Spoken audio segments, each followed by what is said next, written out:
Welcome to Digital Marketing Domination, the go-to podcast for digital marketers. Each week, we dive into proven digital marketing tactics, cutting-edge tools, and real-world case studies that help you dominate your market. This is your playbook for digital success. Welcome to the first episode of Season 2 of Digital Marketing Domination. Today, we're talking all about conversion optimization with Talia Wolf, founder and CEO of Get Uplift. Talia is known for her unique emotional targeting and using psychology to help brands across many industries improve their results. Talia is here to share how understanding your customers can transform your business and marketing results. All right, Talia, let's get started. How are you? Good. How are you? Doing good. So season 2, episode 1, we wanted to start off talking a little bit about conversion optimization. So for people that are not familiar, kind of talk a little bit about what is conversion optimization. So conversion optimization is the art and science of optimizing your customer journey. And what that means in like very basic terms is that if you are actively driving traffic to your website, your landing page, really if you're using ads, if you're using organic traffic and content, so anything you're doing to drive people into your funnel, conversion optimization is what helps you turn those people into customers. That can be your hero section, your copy, your design, in various ways. A lot of the times when we talk about conversion optimization, people like to talk about A/B testing, which is a big part of conversion optimization, but it's not the only way you can optimize. That's conversion optimization, the art of turning more people into customers. Okay, so with me running a paid media agency, obviously we'll sit down with clients and we'll say, okay, why does one client have a 5% conversion rate for leads as an example? Another client has 15%. So kind of talk to the audience about how emotional targeting and psychology play a role in this and kind of how you look at an account. Yeah. So when we think about conversion optimization, a lot of the time we are, as you said, like we look at our results and we're like, oh no, it's 0.5%, it's 15%, whatever. And I need more. I need more sales. I need more leads. I need more free trials. And the first thing that we do, most people, is we'll Google, what do I do? Like, how do I optimize my homepage? How do I optimize my pricing page, my checkout, whatever? And you get a lovely long list of best practices. The methodology that I created almost 15 years ago now, which makes me feel very old, is the emotional targeting methodology, which you mentioned. And that is all focused on understanding how do people even make purchasing decisions? Because if you can understand people's motivators, what makes them buy, how they make a purchasing decision, you can connect to them on a different level and you can help them take the next step. One of the things that I uncovered during my research is that every single decision that we make in life is based on emotion, whether if we're buying for ourselves, we're buying for someone else, if we are at a company and it's a B2B purchase, emotion scientifically is the thing that ensures we make decisions. In fact, without emotion, we lack the ability to make any kind of decision. And what I understood is that for me to help my clients increase conversions, what I need to understand is what are the emotions that are driving these decisions? How are people feeling right now before finding a solution? And how do they want to feel after finding a solution? And once I understand those emotional drivers, I can relate to them, I can connect to them, and I can create something that's built for them so that when someone lands on my page, they can see themselves on the page. They understand that I built or we're selling a product that's designed to help solve their specific problem. And hopefully they'll make a decision to buy with us. But the more we relate to people on an emotional level, the more likely they are to connect with us and convert. So that's kind of where this whole, methodology comes from, understanding who your customers really are and why they buy from you. For more than 30 years, J&L has been driving automotive dealerships to success. Our roots run deep in the automotive industry, giving us an unmatched competitive edge.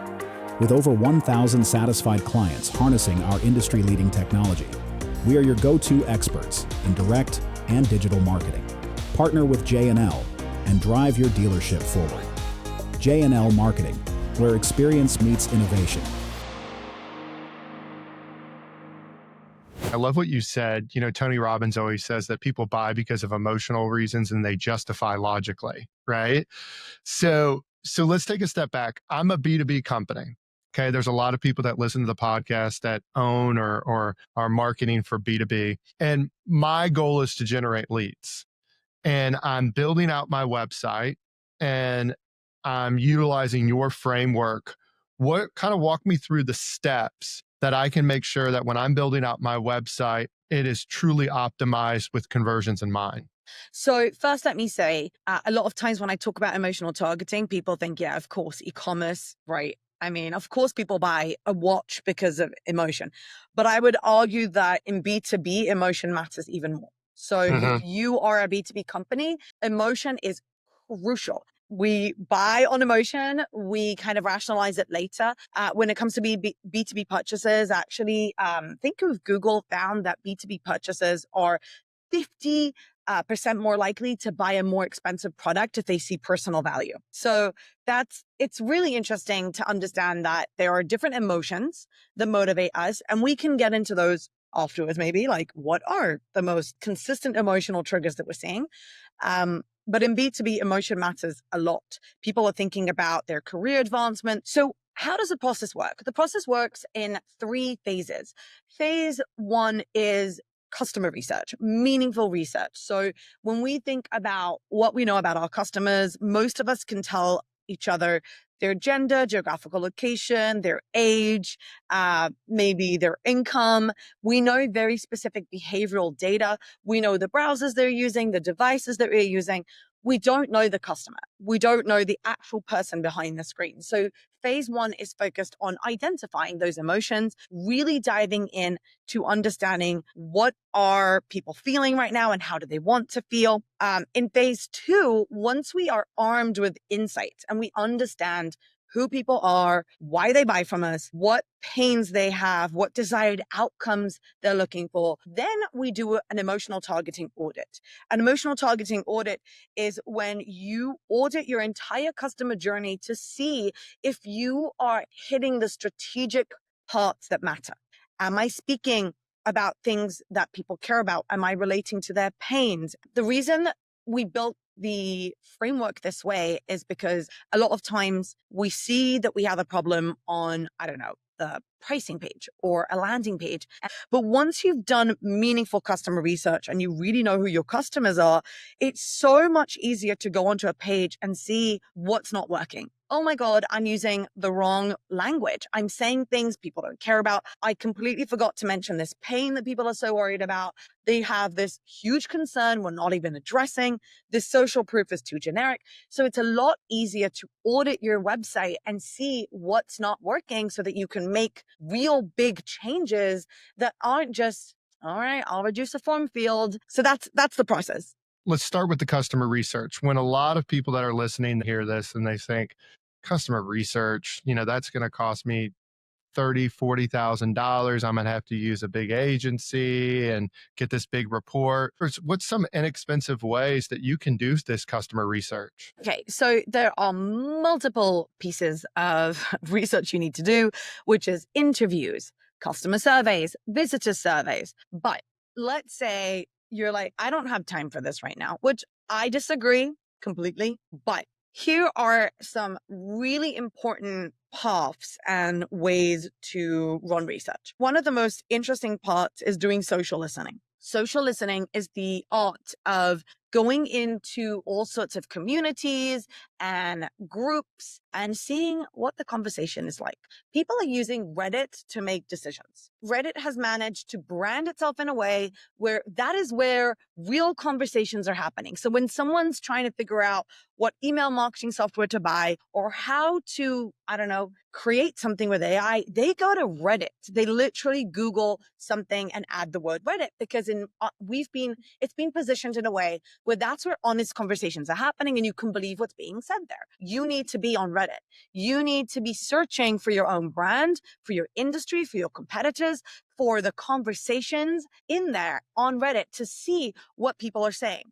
What are they saying? What are they complaining about? What do they love? What do they hate? What are things that they're missing that they wish they had? And really, you can start to see patterns in conversations where you have hundreds of friends in there talking about why this product sucks or why this one is great. And you can learn so much about what people care about.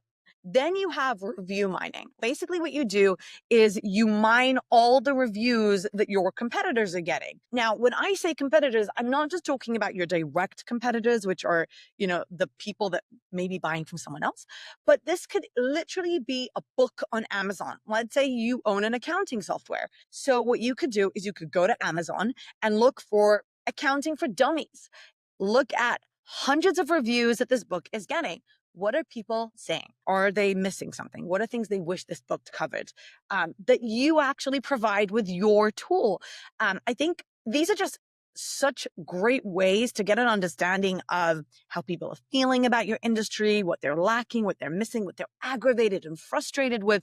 All this stuff is a goldmine of opportunity for you to capitalize on it and say, okay, I know what people care about. I know what they're looking for. Let's slap this on the homepage and actually say, look, none of this stuff works for you, but here's what does.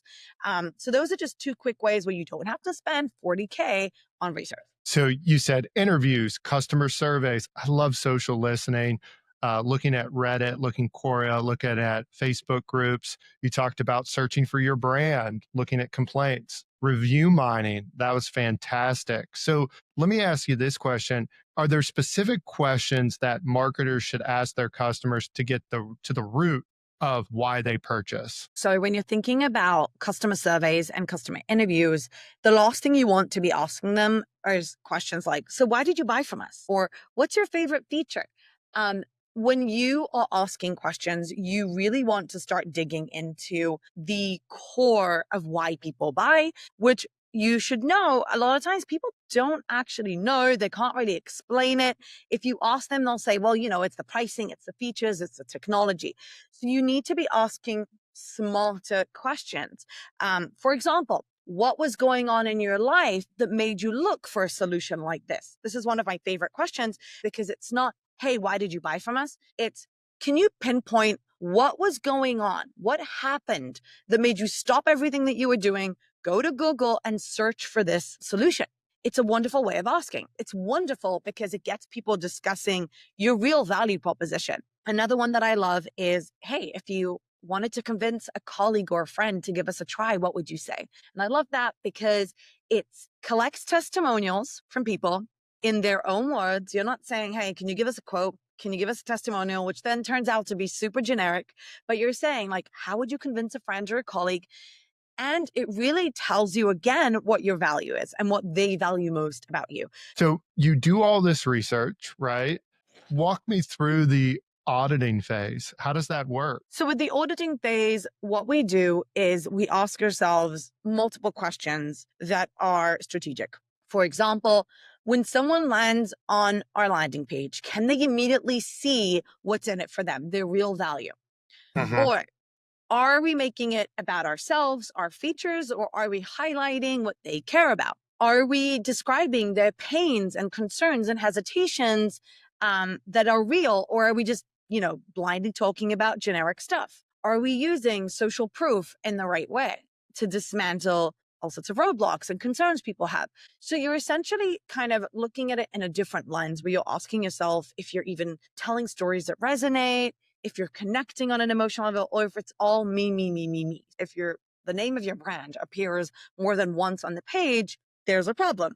Or if all the visuals don't actually elevate and highlight and amplify your message, there's a problem. So there's a set of different questions that you ask that are just strategic, that aren't, do I have one call to action button or two? When you think about it, when you do purchases, the way you want to look at it is what's in it for me, correct? As the consumer. And then, there's a great book out there, gentleman down in Tennessee, that talks about creating the customer as a hero, right? Them being a hero and you presenting your solutions to provide or make their life easier. So essentially you're going through that website and you're auditing it and you're asking those simple questions, correct? What I like to say is that you're not Luke Skywalker, you're Yoda, right? You're the mentor. that appears and is supposed to help them go on this journey so that they can fulfill themselves and become the heroes. So hypothetically, you do all of this and you look at your conversion rates and you see just a slight increase. What would be the next steps that you would look at to hopefully improve your conversion rates? Well, what we continuously do is first we have a roadmap of testing. So we have an hypothesis. Our hypothesis, for example, is when people land on this page, they can't immediately see that this solution is for them, built for people like them, for industries like them. They can't see that. That is an hypothesis. And then we'll go ahead and we'll test something. Maybe it's new copy, maybe it's new visuals. And we get a slight increase or no increase or a great increase. We're still going to continue testing stuff and changing things around to further continue to prove and make sure that when someone lands on the page, they can immediately see themselves. They know that this product is for them. They can see their own challenges, their own pains reflected back at them, and they can see their desired outcomes. So what's interesting and very cool about this framework is that you're continuously optimizing for that. So it's not just, oh, I need more conversions on this page. I'm trying to solve the problem. The problem is making sure people know this is for them. And that's why you're constantly optimizing. So no matter if you increase conversions or decrease conversions or it falls flat on its face, it's a success because you're learning. So it's a continuous success whether you increase conversions or not. Are you tired of generic marketing strategies that don't deliver results? At J&L Marketing, we're not your average agency. Our unique approach and deep data insights set us apart. With a 92% client retention rate and a focus on personalized campaign management, we're here to provide your business with the advantage it deserves. Visit jnlmarketing.com to learn more about our industry-leading digital marketing services.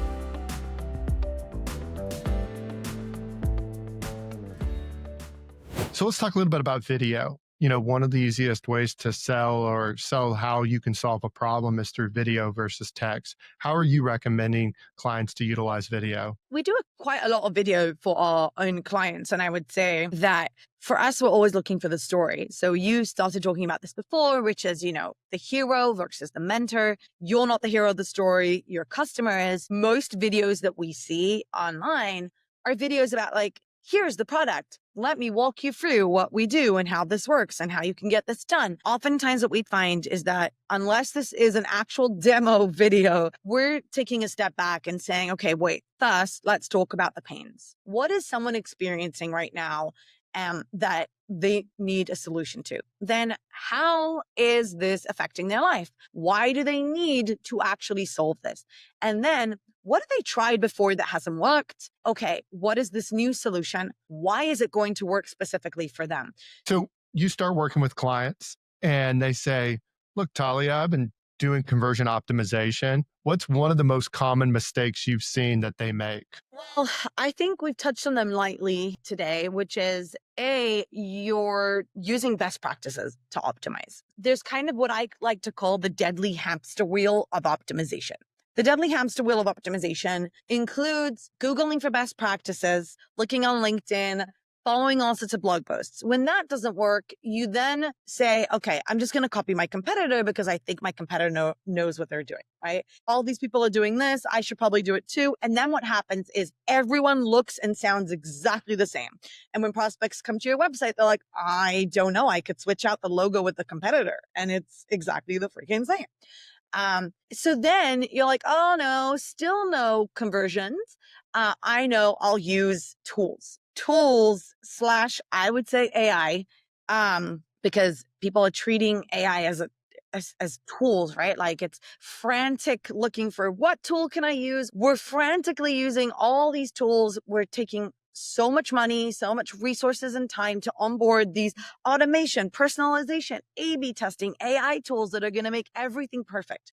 But once you've spent 6 months implementing them, then you actually have to start using them. Like, okay, I have a landing page builder. Now what? Oh, I'm going to guess again, and I'm going to Google again. So it's this never-ending cycle that people go on because they don't do the research, because they don't actually stop and ask themselves, why? What is the value that I'm providing? Who am I speaking to? Why do they buy from us? And it's not pricing and technology. Sure, I know a lot of people overuse AI. So how are you guys recommending companies to use AI? Here's what I would say. Right now, at least, I like to say garbage in, garbage out. And what that means is if you throw in garbage information about your customers, which is just their behavioral data, what you know about them, like your personas that you know right now, and you ask it to help you with identifying leaks or identifying what should be optimized on a page, you're not going to get a lot of results. But if you do your customer research and you feed your favorite AI with high quality insights about your customers, then it can give you really good information. One of the things that I keep talking about when it comes to AI is stop using it as a crutch, stop using it as another tool. What you need to do is use it smartly. So you still need strategy, you still need good people to do the research. You can use it as a smart tool to get things done, but you can't bypass the research and you can't use it as a crutch. You're only going to be mediocre. And the more people use AI, the more everyone's just going to sound the same. Are there any favorite tools that you recommend to clients or prospective clients that they should be utilizing? Mostly what we talk about is heat mapping tools, research tools, A/B testing tools. Those are our go-to. On the agency side from us, we try not to meddle too much and add complexity by saying, let's onboard this new automation tool. Let's try this new thing. We try and use the tech stack that our clients already have because onboarding new tools is hell. So we try to stick to what people already have. If you don't have tools, then we'll recommend one. So as I said, like heat mapping tools, super important. And the A/B testing tools and research tools like SurveyMonkey, Typeform, and so on are important. So the example that I brought up earlier was B2B, and we talked about the goal or the conversion was leads. Let's flip it around. Let's say it's e-commerce, it's B2C. Would anything that you said earlier change, or would it all follow the exact same steps? No, it never changes. The basic is human psychology, right? Like tools, technology changes and evolve. People don't. Human and psychology doesn't. And it's the same. So it's the same strategies for everything. Get to know your customer on a really deep level, understand them, their pains, their hesitations, their concerns, how they feel right now, how they want to feel, and reflect that on a page. Perfect. Is there anything that maybe we haven't covered that you think would be really good information for the listeners? Sure. Do you want to talk about um, the most common emotional triggers? Loved it. Okay. So the most common emotional triggers that we're seeing are clusters of emotions. So it's never just one emotion. It's usually a set of emotions that are all together and they're always impacting each other. The first most common the cluster of emotions is self-image. Self-image is all to do with how I want to feel about myself after finding a solution. Maybe I want to feel smarter. Maybe I want to feel that I'm confident. Maybe I want to feel that I'm finally better at this thing. So how do I want to feel about myself? The second cluster of emotions is social image. And that is, how do I want other people to feel about me? Very, very common in B2B. I want people to think that I'm the go-to. I want people to think that I am smart, that I am the person to speak to about this. I want people to love me. I want people to adore me. I want people to stop thinking about me in a certain way. And if you are listening to this right now and you're kind of intrigued with emotional targeting and like, well, where do I start?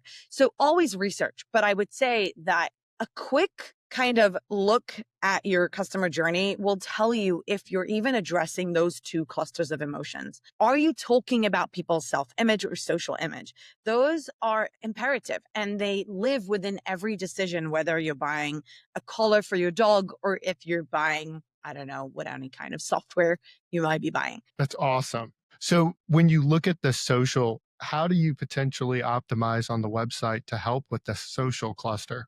When people think about emotional targeting, they often mistaken it for like fluffy, cool headlines, right? Like, say, make this promise, like everyone's gonna fall in love with you. I think the most like powerful part of the emotional targeting methodology is it's in the small things. It's in the way that you weave it through the page. It's in the social proof that you include. It's in the bullet points that you write. If you're talking about a certain feature of your product, what is the social impact it's going to have on you? That specific feature. When you're writing emails, what headlines and subject lines can you use that will touch on that social image? If you're thinking about just the call to action button, if you're thinking about an ad, all of those can have social image within them. And it doesn't have to be this flashy image of someone hugging someone else or flowers everywhere and flowery content. That's not where the power of emotion really lies. Are you recommending your clients to still do blogs? And if you are, how often? And how do you tie this into conversion optimization? I am constantly recommending that our clients create content that solves problems. So when you are thinking about sending an email to your audience, or if you're thinking about writing a blog post or a LinkedIn newsletter, I always recommend starting with the problem that you're trying to solve and the pain. If you do your research, the emotional targeting research, it's very quickly clear and easy to find the top 3 pains that your prospects feel before hiring you. So then if you're creating content, I want you to create content around that, around those pains and reflecting it back to them. And it's less about how much content you put out there. And this is probably a great discussion with Ross Simmons, my friend. Less about creating content, more about distributing it, right? You don't have to create so much content. You have to have good content that you can constantly distribute and talk about. As long as you start with the pain and the problem and you're trying to solve human problems, then you can create something every day, or you can create something once a month or once a quarter, as long as it's based on solving someone's problem. Talia, you gave us some great insights today. I got about 2 pages of notes here. Anything else you want to share with the audience before we conclude? I have a book. My book just came out. I'm so excited about it. That's awesome. What's the name of the book? Emotional Targeting is the name of the book. Win hearts, boost sales, own the market. It literally came out yesterday. So for the listeners, if you liked what you heard today, go on Amazon, purchase the book. Oh, fantastic. Thank you so much for joining us today, Talia. Thank you so much. And that concludes today's episode of Digital Marketing Domination. If you enjoyed today's discussion, be sure to subscribe, leave us a review. It really helps us grow. Stay tuned for more experts like Talia, insights, and future episodes. And as always, thank you for listening.